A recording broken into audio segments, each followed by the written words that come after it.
I was talking to my wife last night about a realization that I came to about myself and how I handled a situation, what my perspective was throughout a situation about a year ago.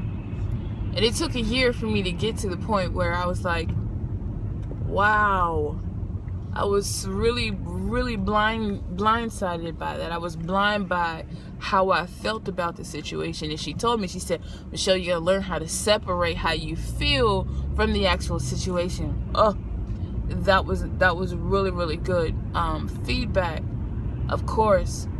But then on top of that, we have to cover and preface our behavior in and with love, in spite of how we feel about the situation. That's hard to do because it's easier for us to just feel instead of to redirect our behavior in love.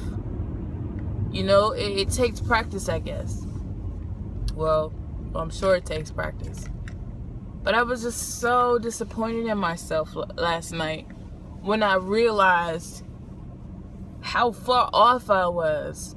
You know, of course, throughout the process, I tried my best, as we all can. That's all we can do, to see it correctly, to separate myself from being upset in the situation.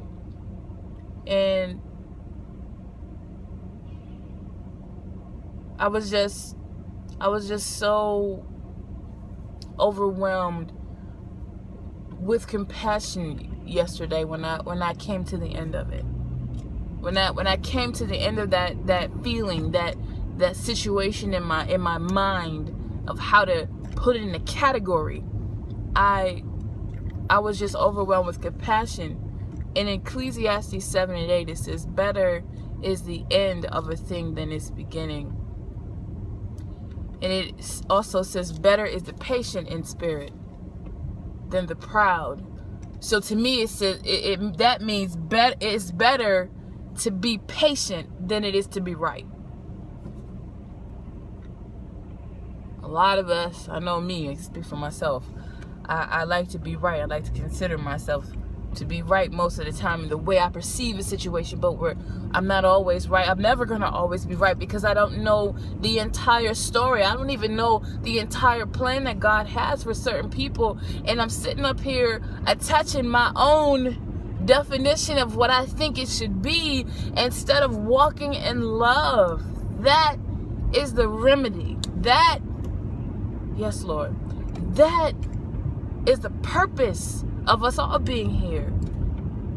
It's even when we don't understand folks' behavior, even when we don't understand what's being done to us, we have to walk in love. We have to think in love. We have to perceive in love. We have to cover each other and our own selves in love, because it's better to be patient than it is to be proud or right or in a position where this is how it should be, trying to define the moment instead of loving ourselves and each other through the moment. And it's okay, I think, to be a little compassionate with ourselves when we come to a realization that, oh, I was wrong in thinking this way, and then feeling bad. We got to be patient with ourselves because that's growth. You can't have that discomfort. You can't have growth without that discomfort.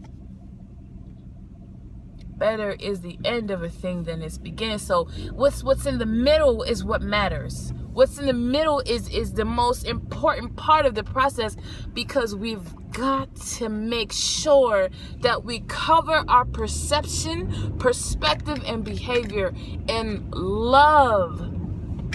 Because love is the only thing that's going to make sure that we behave appropriately.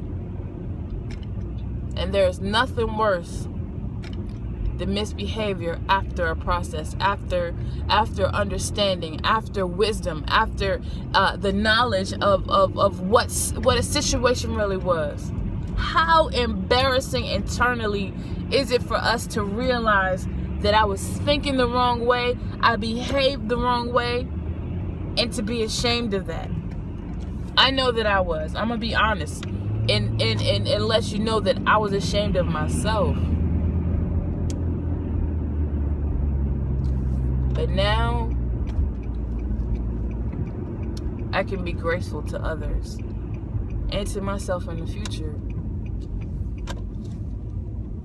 I can be graceful towards others because sometimes we just don't know. Sometimes we just don't know why we're doing what we're doing.